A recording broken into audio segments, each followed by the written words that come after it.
Periyar Maniammai Institute of Science and Technology, Thanjavur. The world needs you. Degree படிக்க wait பண்ண வேண்டாம். UG and PG courses 100% online at Dr. MGR Online is just a click away. சிறுவன் கடத்தல் வழக்கில் பூவை ஜெகன்மூர்த்தியின் முன்ஜாமீன் மனு வருகிற 26ஆம் தேதிக்கு ஒத்திவைப்பு. விசாரணைக்கு முழு ஒத்துழைப்பு அளிக்கவில்லை என்றால் கைது நடவடிக்கை பாயும் என்றும் உயர்நீதிமன்றம் எச்சரிக்கை.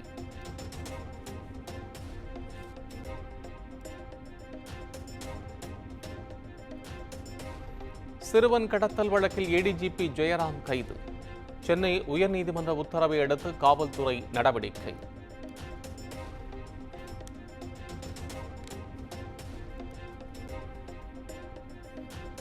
எழுபதாயிரம் பேரின் குரலாக சட்டமன்றத்தில் பேசத்தான் மக்கள் வாக்களித்தனர். கட்ட பஞ்சாயத்து நடத்ததான் மக்கள் வாக்களித்தார்களா என்றும் பூவை ஜெகன்மூர்த்திக்கு உயர்நீதிமன்றம் சரமாரி கேள்வி.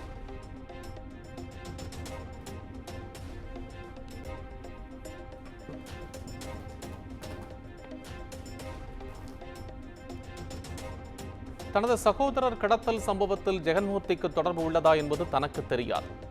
காதல் திருமணம் செய்து கொண்ட இளைஞர் பேட்டி.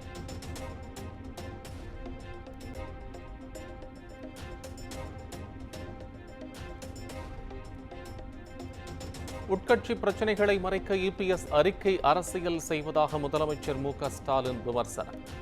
செய்திகளை படிக்காமல் அரைவேக்காட்டுத்தனமான அரசியல் செய்து வருவதாகவும் காட்டம்.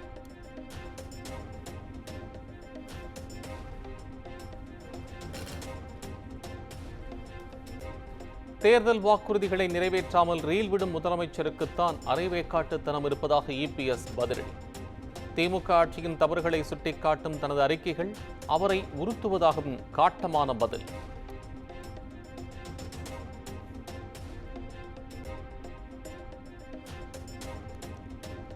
முதலமைச்சருக்கு எதிராக கருப்பு கொடி காட்டிய விவசாயிகள் கைது செய்யப்பட்டதற்கு எடப்பாடி பழனிசாமி கண்டனம். ஹைட்ரோ கார்பன் திட்டத்தை கொண்டு வந்த முதலமைச்சருக்கு டெல்டாவில் கால் வைக்க கூச்சம் வரவில்லையா என்றும் சாடல்.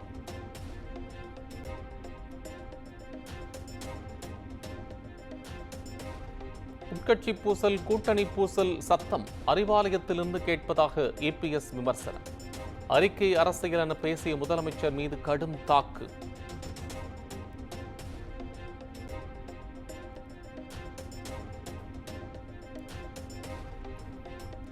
முதலமைச்சருக்கு கருப்பு கொடி காட்டிய விவசாயிகள் கைது செய்வதா? 4 ஆண்டுகளில் விவசாயிகளுக்கு செய்த துரோகங்கள் போதாதா என்றும் பாஜக முன்னாள் மாநில தலைவர் அண்ணாமலை கேள்வி.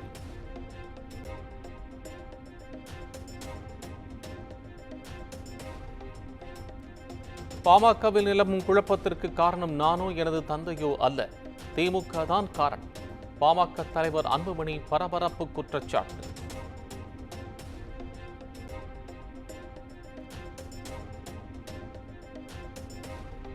பாமகவிற்கும் வன்னியர்களுக்கும் துரோகம் பண்ணினால் அன்றே தனக்கு கடைசி நாள். காஞ்சிபுரம் மாவட்ட பாமக பொதுக்குழு கூட்டத்தில் அன்புமணி ஆவேச பேச்சு.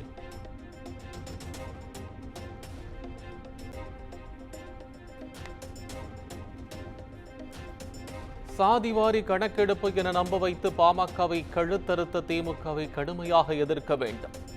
வரும் சட்டமன்ற தேர்தலில் திமுகவிற்கு வன்னியர்கள் வாக்களிக்க கூடாது என்றும் அன்புமணி அறிவுறுத்தல்.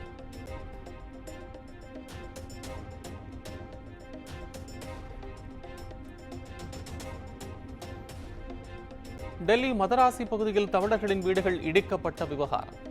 தமிழர் குடும்பங்களின் வாழ்வாதாரத்தை மீட்டெடுக்க 50 லட்சம் நிவாரண நிதியை அறிவித்தார் முதலமைச்சர் மு.க.ஸ்டாலின்.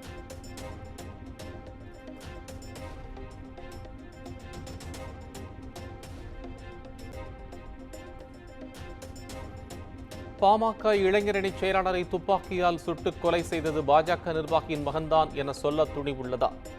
அதிமுக பொதுச் செயலாளர் எடப்பாடி பழனிசாமிக்கு அமைச்சர் சிவசங்கர் கேள்வி.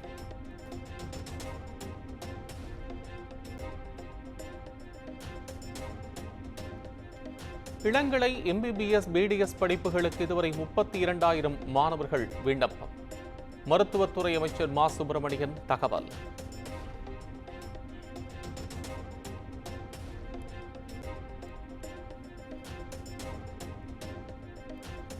சென்னை எழும்பூரில் உள்ள மதிமுக அலுவலகத்தின் மீது அடையாளம் தெரியாத நபர் தாக்குதல்.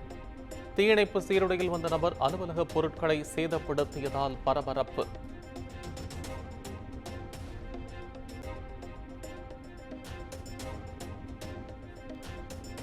ஆம்ஸ்ட்ராங் கொலை வழக்கில் கைதான 27 பேரையும் வருகிற 30ஆம் தேதி ஆஜர்படுத்த வேண்டும். சென்னை முதன்மை அமர்வு நீதிமன்றம் உத்தரவு. குற்றம் சாட்டப்பட்டுள்ள சிறையில் உள்ள 27 பேரும் ஜூன் 30ஆம் தேதி நேரில் ஆஜர்படுத்தவும் உத்தரவு.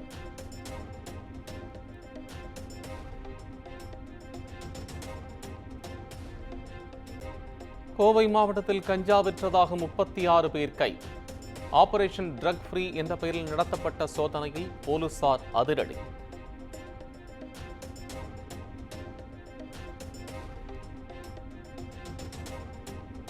அரபிக்கடலில் அடுத்த 24 மணி நேரத்தில் குறைந்த காற்றழுத்த தாழ்வு பகுதி உருவாகிறது. வானிலை ஆய்வு மையம் அறிவிப்பு.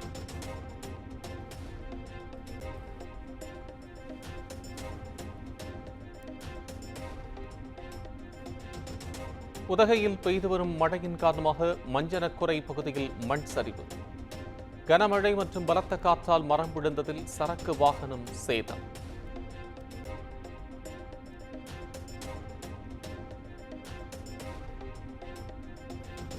உதகை மற்றும் அதன் சுற்றுவட்டார பகுதிகளில் பெய்த கனமழை.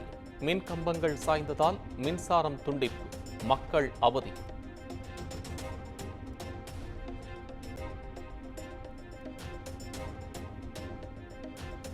நெல்லூருக்கு செயற்கை பவளப்பாறைகளை ஏற்றிச் சென்ற படகு கடலில் மூழ்கி மீனவர் உயிரிழப்பு.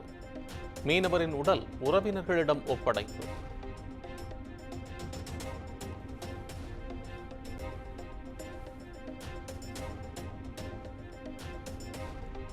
ரவுடி வரிச்சூர் செல்வம் மீதான கொலை வழக்கு. ஜூலை 14ஆம் தேதி விசாரணைக்கு விருதுநகர் கூடுதல் மாவட்ட நீதிமன்றத்தில் ஆஜராக உத்தரவு.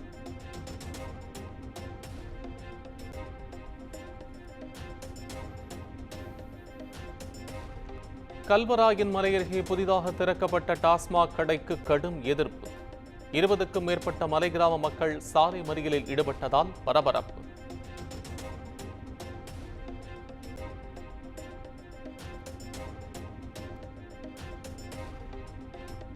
நெல்லை பணகுடி அருகே கடந்த ஆண்டு மாயமான இளம்பெண். 80 அடி ஆழ கால்வாயில் எலும்புக்கூடாக மீட்பு. போலீசார் விசாரணை.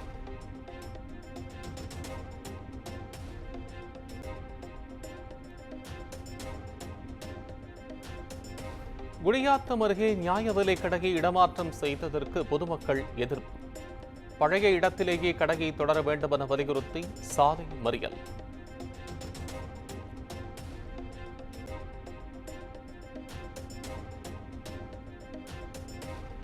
திருச்செந்தூர் கோயில் மரபுகளை பின்பற்றி குடமுழுக்கு நேரம் முடிவு செய்யப்பட்டுள்ளதா? இந்து சமய அறநிலையத்துறை ஆணையர் பதில் மனு தாக்கல் செய்ய உயர்நீதிமன்ற மதுரை அமர்வு உத்தரவு.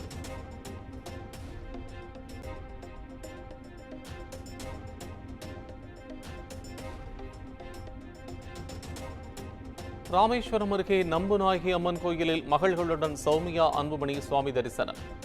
கட்சியின் சின்னமான மாம்பழத்தை வைத்து சுவாமி தரிசனம் செய்தார்.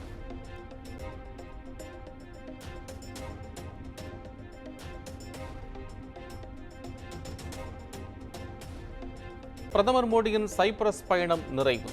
G7 உச்சி மாநாட்டில் பங்கேற்பதற்காக கனடா புறப்பட்டார்.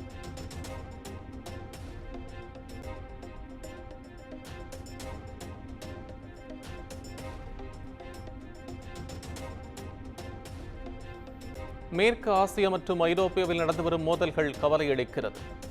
இது போரின் சகாப்தம் அல்ல என்றும் சைப்ரஸில் பிரதமர் மோடி பேச்சு.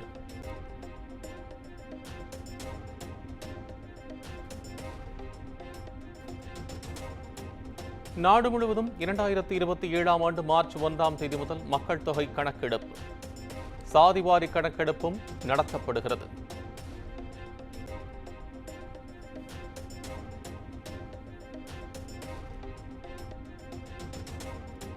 சைப்ரஸ் நாட்டின் உயரிய விருதை பிரதமர் நரேந்திர மோடிக்கு வழங்கிய அதிபர் நிக்கோஸ்.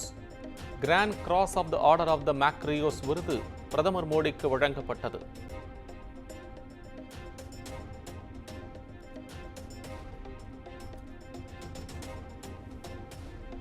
அகமதாபாத் விமான விபத்து தொடர்பான புதிய வீடியோ வெளியானது. விபத்தில் பிழைத்த ஒரே பயணி விஸ்வாஸ் பெரும் புகையிலிருந்து வெளியே நடந்து வந்த காட்சி.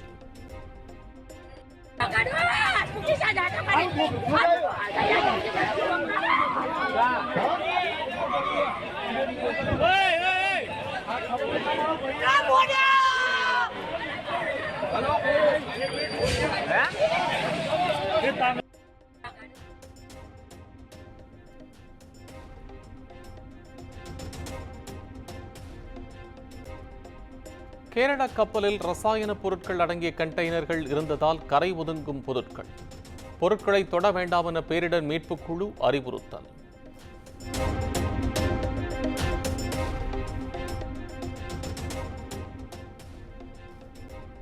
புனே பயணிகள் ரயிலின் தீ விபத்துக்குள்ளான கழிவறையிலிருந்து ஒருவர் மீட்பு. பீடி துண்டை அணைக்காமல் குப்பை தொட்டியில் போட்ட நபர் கைது.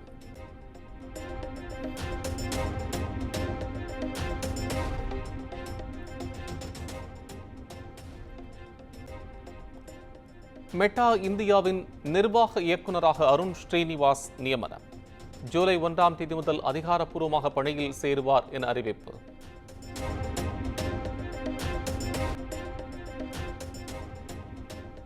பெங்களூருவில் ராபிடோவில் ஏற்றிய பெண்ணை அறைந்த இளைஞர். காட்சிகள் வெளியாகி அதிர்ச்சி.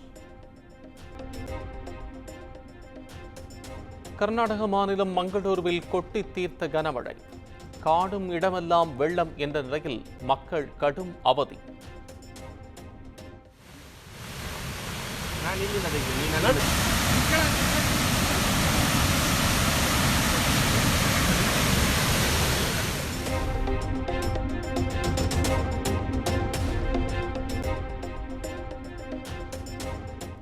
மகாராஷ்டிர மாநிலம் மும்பையில் கொட்டிய கனமழை. சாலையிலேயே உடைந்ததால் வாகன ஓட்டிகள் கடும் அவதி.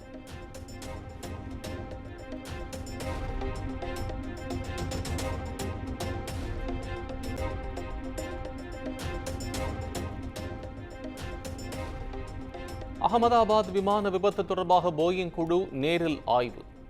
அமெரிக்காவில் இருந்து வந்த அதிகாரிகள் விபத்து நிகழ்ந்த இடத்தில் ஆய்வு நடத்தினர்.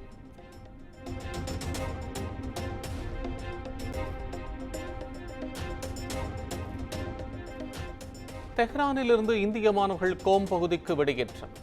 இந்தியாவின் கோரிக்கையை ஏற்று ஈரான் நடவடிக்கை.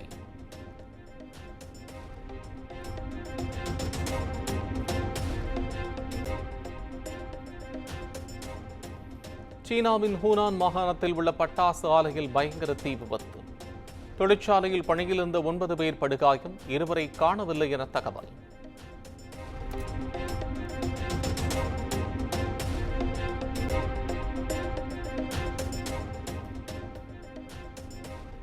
மகளிர் ஒருநாள் உலகக்கோப்பை கிரிக்கெட் தொடருக்கான அட்டவணையை வெளியிட்டது ICC.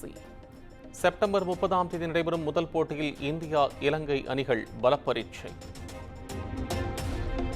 Periyar Maniammai Institute of Science and Technology, Thanjavur. The world needs you.